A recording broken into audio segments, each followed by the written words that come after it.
AntonioGarciaBooks.com presents Alone, written and read by Antonio Garcia.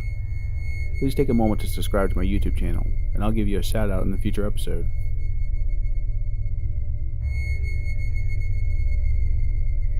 Emily kept her head down, taking the same position she was taught to take in school during a tornado. She sat on the floor, knees pulled to her chest, and her arms wrapped around her legs. She was the last one left. At 8 years old, she didn't know what to do now that the lady had taken her older sister. She could only huddle there on the floor, shaking with fear and softly whimpering. It had only been 24 hours since her family had their first dinner in their new home. They all laughed at the joke her father had made as they passed the food around. "Well, girls," her dad asked, "what do you think of our new home?" Emily and her older sister Shannon voiced their approval. "I've never seen a house this big," Emily stated. "I know," her dad responded. "I was very lucky we were able to get it. We stayed up a lot over the years, and when I saw this house up for sale and close to what we could afford, I had to jump at it. It's a bit of a fixer-upper, but I think when we're done, it'll be even more beautiful. And of course, I love the amount of land we have." Emily and Shannon couldn't wait to explore in the morning. They both looked out the window simultaneously and knew it would be too dark to do anything that night. "Maybe we can go out exploring together in the morning," the mother replied, reading their expressions. The girls nodded in agreement. After dinner, they all went to the large living room to relax until bedtime. It would be another day or so before their internet was hooked up, and none of them had good cell reception. As they put out their various devices, the tablets, laptops, and cell phones stood out among the old house with its wood walls, antique bookshelves, and oversized fireplace. The girls had a hard time finding outlets that worked. "Well," their dad started, "I guess I know what I'll be working on tomorrow while you girls are exploring." Since they were limited in what they could do with their devices, it didn't take long before they were all ready for bed. They knew the next day would be better, and they couldn't wait for it to arrive.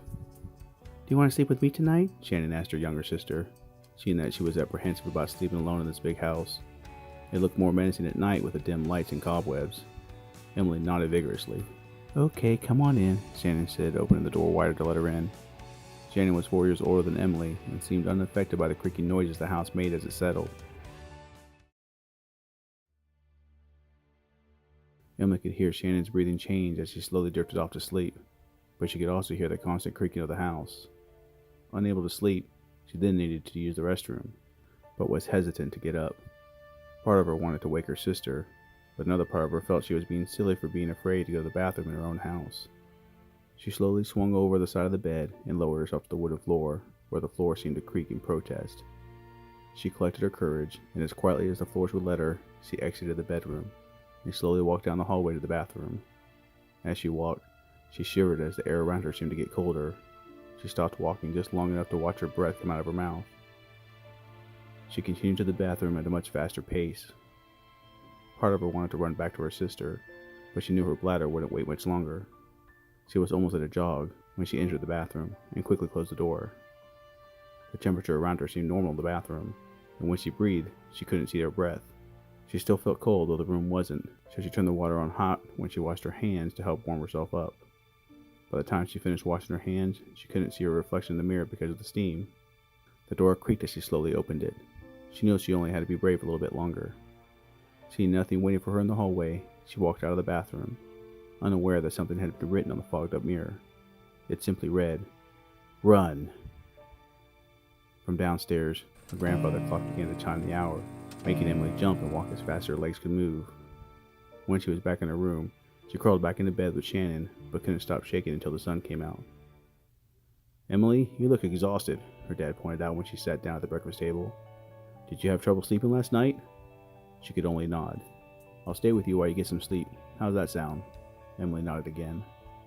Emily's mom and Shannon came into the room, and seeing how tired Emily looked, they kissed her goodbye and told her to be home soon. Once they were gone, Emily's dad carried her up the stairs and laid her down in her bed. He grabbed a book and began to read as she fell asleep. The sight of him reading was the last thing she saw as she drifted off. She woke up to her mom gently stroking her hair. "Hi, Mommy," she said, smiling. "Hi, honey," her mom replied. "Where's Daddy?" Emily groggily looked around the room and said, "He was sitting right there reading when I fell asleep." She was a little disappointed that her dad wasn't still sitting there when she woke up, but she still felt better now that she had gotten some sleep. "Where's Shannon?" Emily asked. "Downstairs making a sandwich," her mom explained. "Would you like one?" Emily nodded and sat up. I'll go downstairs. Go ahead, sweetie. I'll go find your dad. He'll be down soon, she said with a smile. Emily wiped away her fogginess and walked downstairs, leaving her mom, who walked the opposite way towards her bedroom. You want a sandwich? Shannon asked when Emily entered the kitchen. Yes, Emily replied, nodding. Halfway through their sandwiches, they suddenly heard a cracking sound come from the basement. They looked at each other, and then at the basement door. Gaining strength from each other, they walked to the basement door and slowly opened it. Daddy? Shannon called down. No answer. Neither of them wanted to go down, but if their dad was hurt, they knew they needed to be brave. Shannon pulled out her cell phone and turned on his flashlight. Together they walked down the stairs, wincing with each creaking step. Daddy? Shannon called out again when they reached the bottom, though more quietly. Emily stayed clutched to Shannon as they shuffled around the basement, looking for the source of the noise. As they rounded a stack of boxes, they saw something shiny on the floor. It was a liquid that looked like it had spilled. Initially, this relieved the girls, since they knew it must have been the source of the crash. Using her phone flashlight, she followed the liquid to see if the can it spilled from was lying nearby. They both screamed as instead of seeing the can of paint, they found their father lying in a pool of his own blood. Instinct told them to run away and to their dad at the same time, but the drive to run to him was stronger. They began to run to his body when all of a sudden they heard their mom scream from upstairs. Half wanting to escape the bloody scene in the basement, and the other half needing to help their mother, they left their father lying on the ground and ran up the stairs to where their mother was. Mom! Shannon yelled, half dragging Emily behind her. Mom! Emily yelled, trying to keep up. They reached the main staircase just in time to hear their mother scream again. Shannon was running as fast as she could with Emily in tow up the stairs and into the hallway where their bedrooms awaited them. The hallway was vacant, but both girls could feel a coldness, though they couldn't tell if it was internal or external. They wanted to reach their mother as quickly as possible, but something felt wrong, and they moved slowly down the hallway to their parents' bedroom. They both stood frozen as a red liquid seeped through the bottom of the door, and they both knew right away what it was. We have to go for help, Shannon stated, and they both began slowly walking backward toward the stairs. What about Mommy and Daddy? Emily asked. We need to get them help, Shannon explained. There's nothing we can do better than the doctors.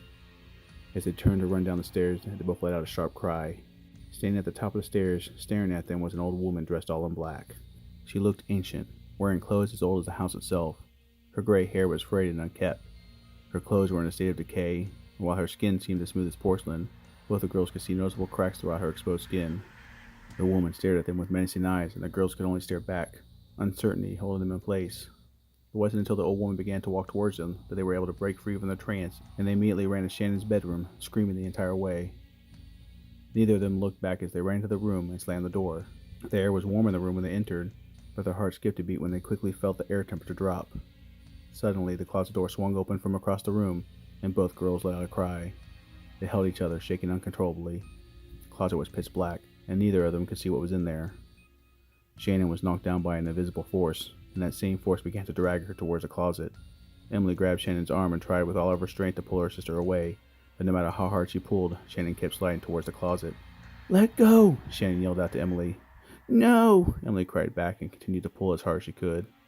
The invisible force continued to drag them both, and seeing that there was no stopping it, Shannon tried to wiggle out of Emily's grasp, but despite her size, Emily held on with a death grip. Unfortunately, Shannon's fate was beyond both their control, as suddenly, Emily was knocked across the room by another invisible force. She hit the wall across the room hard, but not hard enough to knock her out.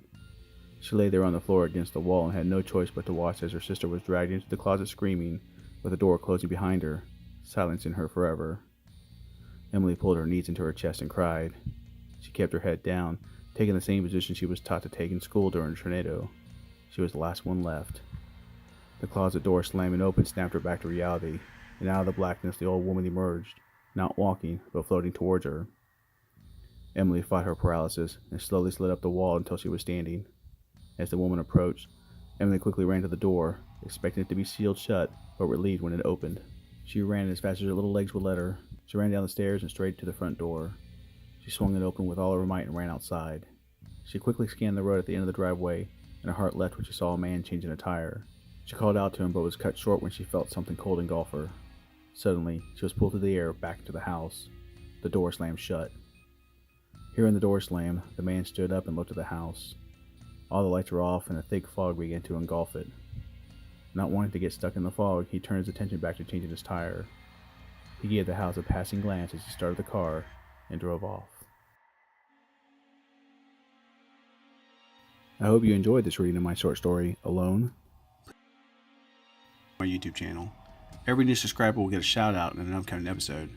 These short story podcasts are uploaded every week to YouTube, SoundCloud, iTunes, and my website, AntonioGarciaBooks.com. There you can also order a signed copy of my mystery novel, Sins of the Fathers, and pre-order my upcoming fantasy novel, Black Knight.